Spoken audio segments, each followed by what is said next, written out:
Hi folks, welcome to the second session. In this session we're talking about the numbers. In Python, there basically are three types of numbers. Integer, floats, and complex number. For example, like 1, 2, 3, 4, this is integer. Any float like 3.14, something like that. And for complex number, we put a J after the numbers. And for numbers, we need operators for the numbers like plus, minus, times. Let's see some example. Basically just like what we learn at school about math. Like 1 plus 1, right now is 2. Like 1 plus 1 times 2 should be 3. And next one should be 4. Like we all know 1 times 2 should be 2. What about like 1 times 1 to 3? Or what about like 1 divided by 1 to 3? Sorry, probably 1 is not a good example. We use 2. 1 to 3. Let's say like 2 times 1 to 3. Does that surprise you? It's not 246. It's not 246. It's 1 to 3, 1 to 3. It's double 1 to 3. The reason this happens is because 1 to 3 here is not a number. It's a string. We'll talk string in next session. And I'll just leave you a question. What about like 1, 2, 3 divided by 1 to 3 with a single cause? As we're talking about the operator, we need to talk about the Boolean too. Boolean is also a basic type in Python. Just have two values, true or false. For example, if you type true here,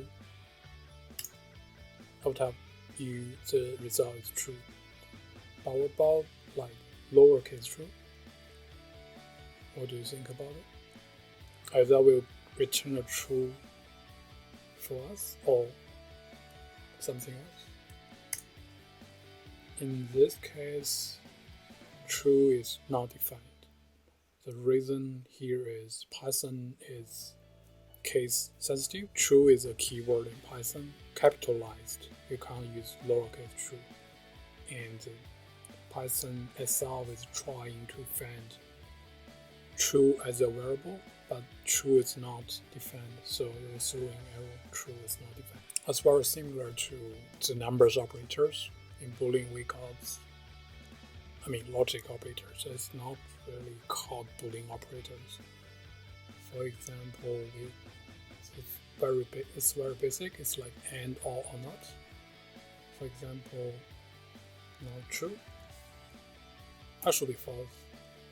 True or false? That should be true.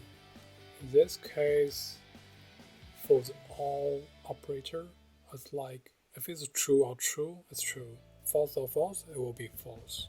So both sides are false, it will return false. Otherwise, they will just return true. I'll just leave some question for you, let you to think about it and play around it on the repo.it. What about not 1? Are that true or false? And not 0? Is that true or false? Or not minus 1? Is that true or false? Just play around it and find the answer. Another 2 question on homework I want you to do is just do some researching to find what's the range of integer and float in Python, and how do you do modulus and exact division in Python. Do some research, Google it, play around it on the repo.it or play around on your local machine. Find out the answer. Thank you for watching.